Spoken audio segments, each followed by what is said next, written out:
Hi guys, I'm Diane and this is Narrow Dreams, and I just want to start off today with a bit of an apology. This is not the video that I promised at the end of the last one. That was going to be about pets on board, but unfortunately we lost our beautiful 12-and-a-half-year-old Labrador last week.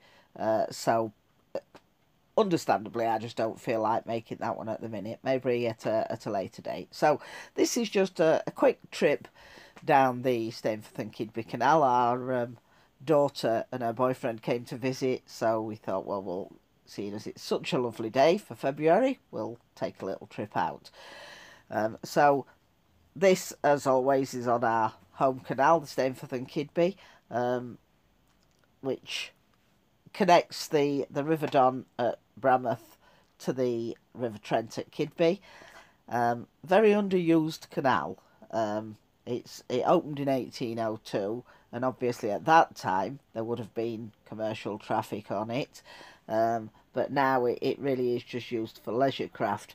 But in 1858, Richard Dunstan came to Thorne from Torksey. He was a boat builder, and initially the yard at Thorne built wooden boats, barges, keels, sloops, and they had to go out, the bigger boats had to go out onto the Trent at Kidby because the lock at Thorne wasn't big enough to let them through. But later on, he changed from wooden boats to boats of all steel construction, and there were about, I think, 1,300 ships built there over the time that it was there. Unfortunately, the yard closed in 1984, which was after I left Thorne. But so, you know, growing up, I always knew there was a shipyard in Thorne. The largest boat that it ever built, now the biggest boat that can get all the way through, because of the lock at Thorne, is 61 foot 8 by 17 foot wide. But as I say, the larger boats used to have to go out through Kidby, and the largest boat ever built there was a boat called the Empire Laird, and it was built in 1943 for the Admiralty. I think it was to carry coal up and down the Bristol Channel or something, and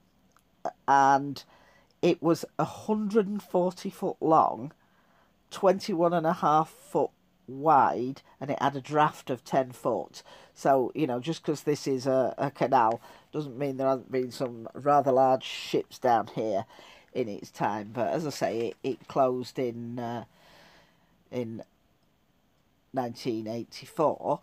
There was another shipbuilder, which is this one we're just passing here, and there still is some boat building goes on there, and a lot of sort of repairs and things goes on there at Stanleylands, and they've been there an awful long time as well.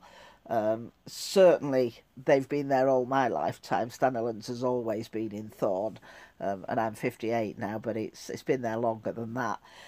But Thorne, you know, if you've not been, it's worth a visit. The history, that it's always been a sort of a boaty place, even before the canal. Actually, at Waterside, there have been all sorts of discoveries that boat building went on there very, very early on, and there used to be rope makers and sail makers. So it is a very sort of historic in terms of boat building, and sort of boat usage. But as I say, now there are two marinas in Thorne, but you know, an awful lot of the boats seem to be sort of fairly stationary, don't seem to get out all that often, or we don't get a lot of passing traffic. So it is a very, very quiet canal. If you like, you know, to just, it's very rural. If you like cruising through countryside, very, very quiet, come and visit the Stainforth Kid, because it really is worth a visit. But as I say, today we just went out, up through the lock. There were volunteer lock keepers on. We're coming back down the lock now. Again, the volunteer lock keepers are still there. There's only one other bridge that we had to operate both ways, but that was sort of a 3 or 4 hour trip. We couldn't do a longer one because our daughter had to get back, but you know, very pleasant to get out and experience such a lovely day. We are planning on going out a lot more, obviously, as the weather improves, but it was really nice to get this opportunity to come out today and you know, to just show our family what it is that we love about this life. So I hope you've enjoyed watching this video. Would love to hear about your winter cruising experiences. Have you been a lot further than us? I imagine most people have. What is it you particularly like about cruising in the winter? Is it because it's so quiet or whatever? But I'd really love to hear your experiences. We can also be found on Facebook, Instagram and Twitter. If you just look for Narrow Dreams, you'll find us on there. Great to connect to you on there. And if you've enjoyed the video, give it a like. If you'd like to see more videos, it would be fantastic if you could subscribe to the channel.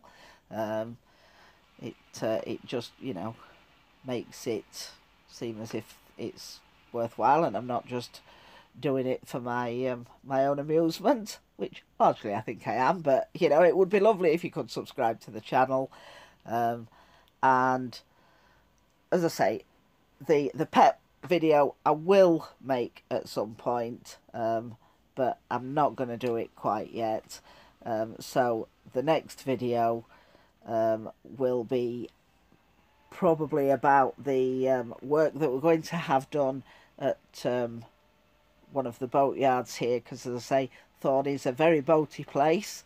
So we're having a couple of jobs done, which I will be covering in the videos. We're having a new calorifier put in with an immersion heater, so we don't have to run the engine for hot water. We're also having a battery charger fitted so that will get a trickle charge off the shoreline rather than again having to run the engine all the time. And we're going to have a bilge pump fitted as well. So as I say, thanks for watching. Give us a like, subscribe to the channel, find us on Instagram, Twitter and Facebook, and hopefully I'll see you next time. Bye for now.